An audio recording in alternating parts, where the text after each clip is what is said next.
नमस्कार, मैं संप्रीति बीएससी इग्नू के पीएचई 11 मॉडर्न फिज़िक्स के सेकंड वीडियो में आपका स्वागत है। इस वीडियो में मैं आपको ब्लॉक 1 में एग्ज़ाम के पॉइंट ऑफ व्यू से क्या क्या इम्पॉर्टेंट है वो बताने वाली हूँ। तो जैसा कि आप देख रहे हो कि हमारे ब्लॉक 1 में 3 यूनिट्स हैं, emergence of special relativity, relativistic kinematics and relativistic dynamics. तो यहाँ पे मैं बताना चाहती हूँ आपको कि यहाँ पे जो यूनिट 2 और 3 है, यूनिट 2 और 3 ये न्यूमेरिकल और डेरिवेशन के पॉइंट ऑफ व्यू से बहुत इंपॉर्टेंट है। 10 मार्क्स के क्वेश्चन इससे पूछे जाएंगे। तो आपको इसमें क्या क्या डेरिवेशंस और कौन कौन से न्यूमेरिकल्स क्या क्या देखने हैं वो मैं अभी आपको बताने वाली हूँ।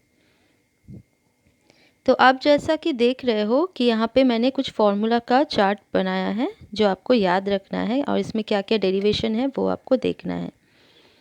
तो यहाँ पे सबसे पहले आपको जो करना है डेरिवेशन में वो है गैलीलियन कोऑर्डिनेट ट्रांसफॉर्मेशन, सेकंड है लॉरेंस ट्रांसफॉर्मेशन। इसमें गैलीलियन उतना इम्पॉर्टेंट नहीं है, लॉरेंस ट्रांसफॉर्मेशन इम्पॉर्टेंट है, इसका डेरिवेशन आप देख लेना। लेंथ कॉन्ट्रैक्शन और टाइम डायलेशन, ये इन दो जो टॉपिक है इनसे न्यूमेरिकल्स पूछे जाते हैं। लॉरेंस ट्रांसफॉर्मेशन ऑफ वेलोसिटी ये बहुत इंपॉर्टेंट है, ये दोनों ही 5th एंड 6th जो है ये दोनों ही बहुत इंपॉर्टेंट है। ये रिलेटिविस्टिक वेलोसिटी एडिशन फार्मूला, ये जो 6 नंबर है ये पिछले बार पूछा गया है। उसके अलावा relativistic Doppler's effect, relativistic linear momentum और रिलेटिविस्टिक फोर्स लॉ, ये ब्लॉक 1 में मोटा मोटी आपको पढ़ना है। इसमें डेरिवेशन आप क्या क्या करोगे? डेरिवेशन आप करोगे फर्स्ट है Lorentz transformation of velocity, relativistic velocity, addition formula, relativistic Doppler's effect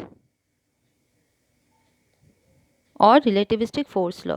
तो ये रिलेटिविस्टिक फोर्स लॉ और रिलेटिविस्टिक वेलोसिटी एडिशन फार्मूला ये दोनों बहुत इंपॉर्टेंट है डेरिवेशन के पॉइंट ऑफ व्यू से, और न्यूमेरिकल के पॉइंट ऑफ व्यू से length contraction and time dilation.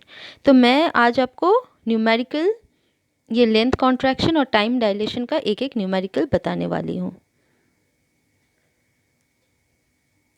तो आप यहाँ पे लेंथ कॉन्ट्रैक्शन का दो मैंने न्यूमेरिकल लिया हुआ है। यहाँ पे पहला जो क्वेश्चन है वो है a rod of proper length 1 metre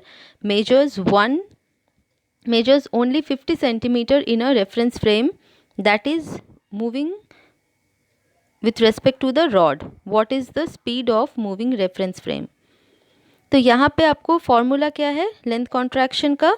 length contraction का फॉर्मूला आपको होता है L is equals to L not by gamma. L equals to L naught by gamma, where gamma is equals to 1 by root over 1 minus v square by c square. तो यहाँ पे अब आपको पहचानना क्या है कि L और L नॉट क्या है। L और L नॉट जो है ये रेस्ट लेंथ है या प्रॉपर लेंथ है, और L जो है ये मूविंग लेंथ है, और मूविंग लेंथ जो है वो हमेशा छोटा होता है रेस्ट लेंथ से। इसमें अब आपको अगर इसका बेसिक कॉन्सेप्ट नहीं पता है तो मैं थोड़ा सा इसमें बताना चाहूँगी कि बेसिकली अगर हम कोई भी हम लोग अगर कोई स्पेस क्राफ्ट से ऊपर जा रहे हैं या कहीं भी जा रहे हैं, और अगर हम लोग कोई भी हमें जैसे पता है कि कोई भी लेंथ जो है अगर वो भी स्पीड होना चाहिए, ऑब्वियसली लाइट के स्पीड के इक्विवेलेंट होना चाहिए उसका स्पीड, तो फिर जो है हमारा जो न्यूटन का लॉ है वो यहाँ पे फॉलो नहीं होता है। तो वहाँ पे जो है हम लोग क्या करते हैं, ये जो relativity, special theory of relativity हम लोग इसमें लगाते हैं। तो इस रेस्पेक्ट में यहाँ पे कहा गया है कि एक कोई भी रॉड है, यहाँ पे जैसे प्रॉपर लेंथ दिया हुआ है, इस क्वेश्चन में पहला वाला क्वेश्चन में प्रॉपर लेंथ आपका दिया हुआ है 1 मीटर। तो यहाँ पे प्रॉपर लेंथ अगर दिया हुआ है तो ये एल नॉट जो है मैंने कहा ये प्रॉपर लेंथ है, तो यहाँ पे हम जस्ट एल नॉट की जगह पे 1 मीटर पुट करेंगे, एल के जगह पे 50 सेंटीमीटर पुट करेंगे, और सी का वैल्यू पता है, यहाँ से हमको v का वैल्यू मिल जाएगा। सेकंड क्वेश्चन जो है वो है the length and breadth of a rectangular ground is 50 metre and 40 metre respectively. Looking from a spacecraft it looks like a square, what is the velocity of a spacecraft. तो यहाँ भी हम लोग क्या करेंगे, यहाँ पे हम लोग बेसिकली इस तरह से आप समझ सकते हो यहाँ पे कि ये एक ग्राउंड है जिसका लेंथ 50 मीटर है और ब्रेथ 40 मीटर। और स्पेसक्राफ्ट से अगर हम देख रहे हैं, मतलब स्पेसक्राफ्ट मीन्स डेफिनेटली हमारा जो रेफरेंस फ्रेम है वो एस प्राइम का रेफरेंस फ्रेम है, तो वहाँ से वो एक स्क्वायर दिख रहा है, मतलब 40-40, मतलब जो एक्स एक्सिस में यहाँ पे हमारा कॉन्ट्रैक्शन हो रहा है। तो अब यहाँ पे हम रेस्ट लेंथ क्या लेंगे, ऑब्वियसली रेस्ट लेंथ हम 50 मीटर लेंगे और मूविंग लेंथ लेंगे 40 मीटर जहाँ पे कॉन्ट्रैक्शन हो रहा है। तो फिर वो फॉर्मूला पे पुट करेंगे, इस फॉर्मूला पे, और हमारा v का वैल्यू मिल जाएगा। नेक्स्ट जो है टाइम डायलेशन। टाइम डायलेशन भी वही है आपका कि कोई भी हमारा टाइम जो है वो मतलब अगर हम स्पेसक्राफ्ट में जा रहे हैं, स्पीड जहाँ पे लाइट के स्पीड से ऊपर होना चाहिए, तो वहाँ पे अगर हम जा रहे हैं तो फिर टाइम जो है वो लैग करता है, मतलब टाइम जो है वो धीरे चलना शुरू हो जाता है हमारे रेस्पेक्ट में। तो यहाँ पे एक क्वेश्चन आप देखो, टाइम डायलेशन का फॉर्मूला है t prime is equals to gamma del t. t prime is equals to gamma del t और गामा है 1/√1 minus v square by c square. यहाँ पे हमें तकलीफ होती है पहचानने में कि कौन सा टाइम प्रॉपर टाइम है। ये डेल टी जो है ये प्रॉपर टाइम है और डेल टी प्राइम जो है ये इम्प्रॉपर टाइम है। तो इसे पहचानने के लिए हम ऐसे समझ सकते हैं कि प्रॉपर टाइम हम उसे लेंगे जो एक ही प्लेस पे कोई इवेंट अगर हो रहा हो, कोई एक ही प्लेस पे अगर कोई सेम इवेंट हो रहा हो, अगर फिक्स्ड मेरा रेफरेंस फ्रेम है, जैसे अगर कोई एक बल्ब जल रहा है, यहाँ पे अगर कोई बल्ब जल रहा है, ऑन ऑफ हो रहा है और हम उसे उसका टाइम ले रहे हैं, तो वो बल्ब जो है वो एक ही प्लेस पे, हम उसका रेफरेंस फ्रेम एक ही है, फिक्स्ड है, तो वो प्रॉपर टाइम होगा।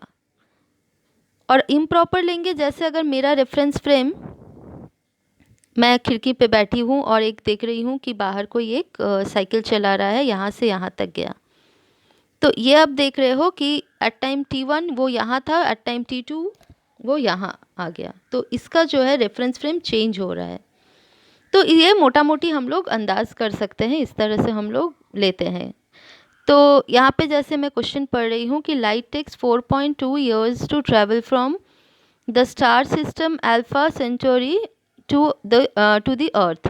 If an astronaut traveled from the earth to Alpha Centauri at the speed of 0.9 c, how long would it take according to the astronaut's clock for him to reach there?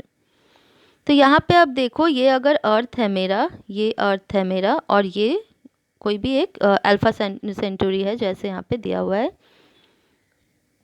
तो यहाँ पे अगर कहा गया है कि light takes 4.2 years time, तो light को यहाँ से यहाँ तक आने में 4.2 years लगता है। अब अगर हम अर्थ के रेफरेंस फ्रेम से ले रहे हैं, अर्थ के रेफरेंस फ्रेम से ले रहे हैं, तो हमारा ये डिस्टेंस कितना होगा अर्थ के रेफरेंस फ्रेम से, अगर हमें पता है कि distance is equals to time into velocity, अगर मेरे को पता है कि टाइम 4.2 years है और उसके साथ लाइट है, तो लाइट का वेलोसिटी 4.2 इंटू सी करेंगे तो ये डिस्टेंस हमको पता चल जाएगा। मतलब अर्थ के रेस्पेक्ट से हमें पता है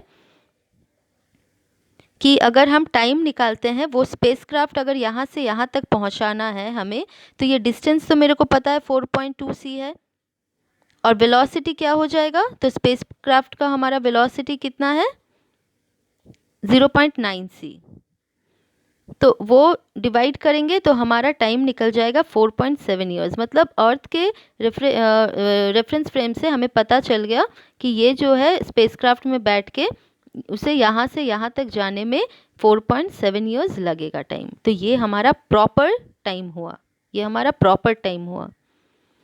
अब अगर पूछा है कि एस्ट्रोनॉट अब जो बैठा हुआ है स्पेसक्राफ्ट में, वो क्योंकि वो लाइट के मल्टीपल स्पीड से चल रहा है, जैसे 0.9 सी, तो उसका जो है टाइम लैग करना शुरू कर देगा। वो जब पहुंचेगा तब उसके घड़ी में कितना टाइम दिखाएगा, तो वो हो गया इम्प्रॉपर टाइम। तो वो हम लोग फॉर्मूला से निकालेंगे, del t prime is equals to क्या होता है मेरा, गामा, गामा मतलब 1/√1 minus v square by c square, और यहाँ पे मेरा डेल टी जो है वो 4.7 ईयर्स मेरा आया है।